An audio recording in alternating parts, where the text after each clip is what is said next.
Hello investors and welcome back to Just Randy Stocks. During this video I wanted to do an update on some of the news articles that I've seen surrounding Proterra and whether or not they have a lot of issues, and any of these articles have to do with the downward pressure that's continuing to happen on this stock. So we'll talk about that. I want to share a few articles with you, give you some updates, give you my perspective.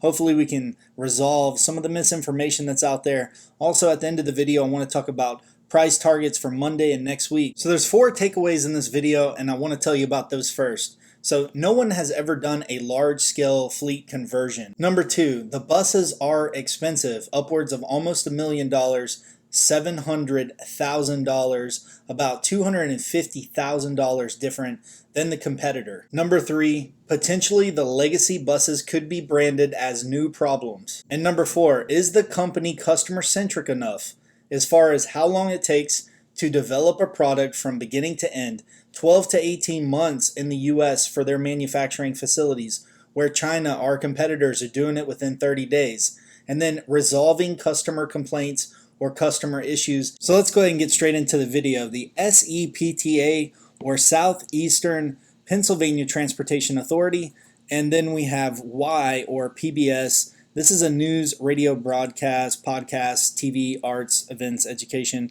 They do some trustworthy, fact-based local news and information, world-class entertainment to everyone in the community, and it looks like they are local to Pennsylvania and Delaware. So this first article was done by Y, and it says, SEPTA cracking battery buses raises questions about the future of electric transit. And here, I'm not sure if some people are reading this as the batteries are cracking, but it's talking about the cracking in the electric buses. And the cracking, the cosmetic cracking, is a disagreement between the customer and Proterra. It sounds like they're going to reach a resolution on this, but feel free to go through and read this article, but just know that this is not referencing batteries, that there's issues with the batteries. From what I read in the article, it looks like they're going to reach a resolution. I don't see any concern here. Let me know if I'm wrong there. So Secretary Leslie Richards said that she was going to pull back on the contract, the original 5-year contract that they were going to pull back to a 2-year contract, but the buses are parked. They can't reach an agreement. It's not cosmetic in their eyes, and they want it fixed. Now, I'm not taking up for Proterra, but I did find this article.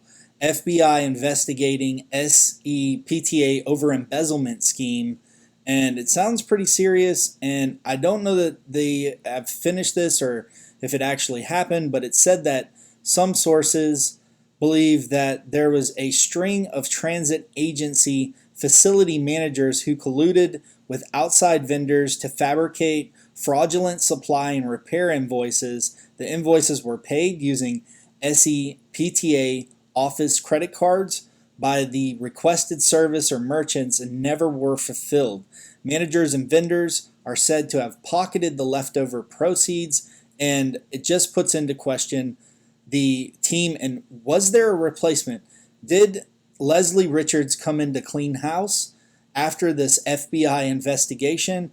And are we looking at someone who's just, having to go in and be, very present with the issues that are happening? So there's probably a bigger issue going on and why that's making headlines. So would you like to find for yourself the safety issues and recalls? And all you have to do is go to NHTSA and go down here and click on the vehicle tab, put in Proterra into the search bar, and here are going to be your recalls, whether or not there was an investigation, an official complaint, and a manufacturer communication. And I've covered this in videos previously, but you could see by model, that's released vehicles, all the way down to their legacy vehicles.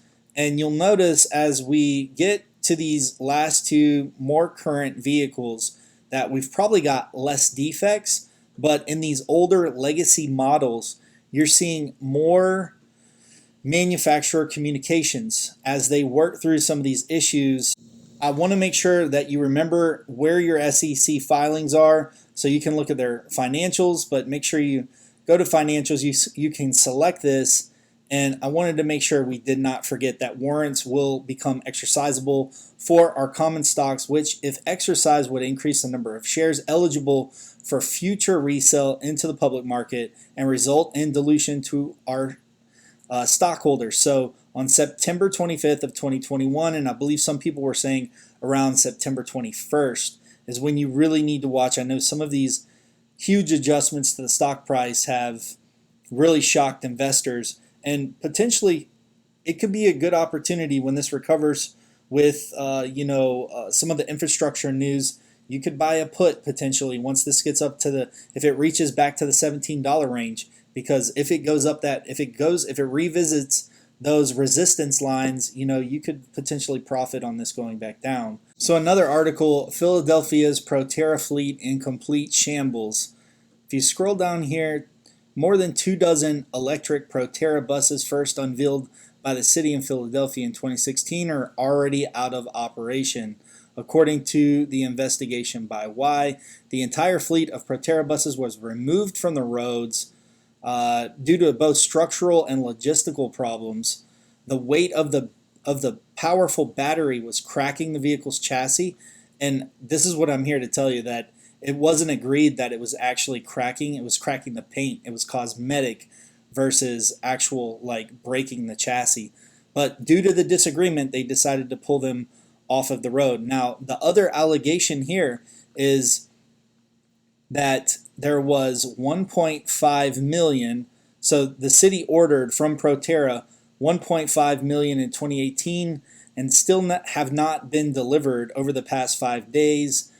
Proterra's stock price has fallen over 25%. So the cost of the electric buses has gained attention in recent weeks. On the recent trip by Biden, it revealed that 2 buses the city ordered from Proterra haven't been delivered. On Proterra's website, there are service packages available, basic, pro, full service. But when there's a disagreement with the customer and the manufacturer, and the manufacturer says it's a cosmetic issue and the customer disagrees, then you might have a stalemate where the buses are going to sit there because neither one wants to compromise. So just to pause real quick before we go into this last article, and then we'll do some technical analysis. I'll give you my price targets. Just a reminder, hit that thumbs up. It really helps out the channel. Subscribe if you haven't already. Okay, this last article, what to do with 13 inoperable electric buses, Foothill Transit mulls its options. So these are the buses that have reached their life cycle end, required in the last 12 years, and maybe they're only going to make it 8 years.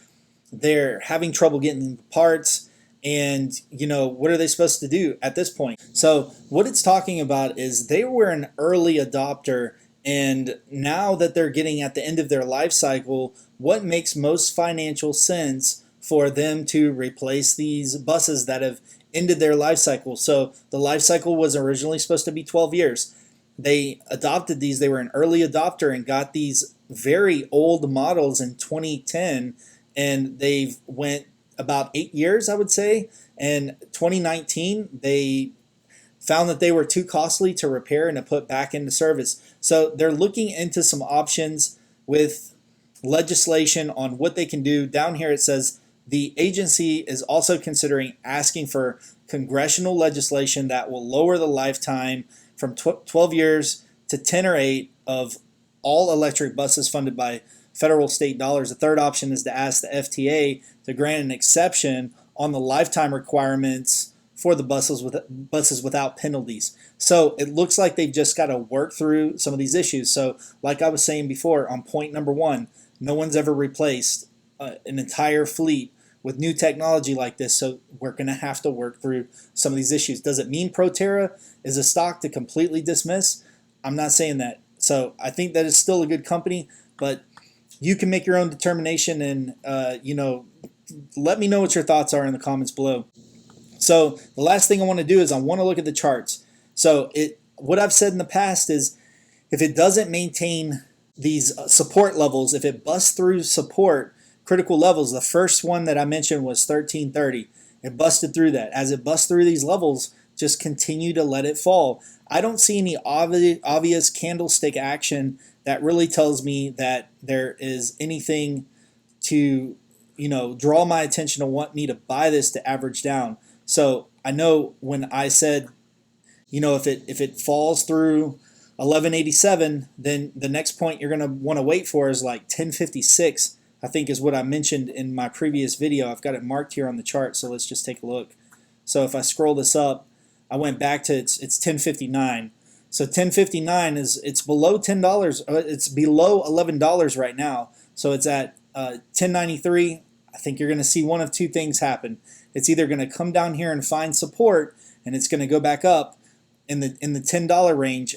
I would say middle $10 range, or if it busts through $10, then we're looking at the high $9 range. I don't believe it's really going to go that low. There's just a lot of retail investors that are still holding on to this and averaging down.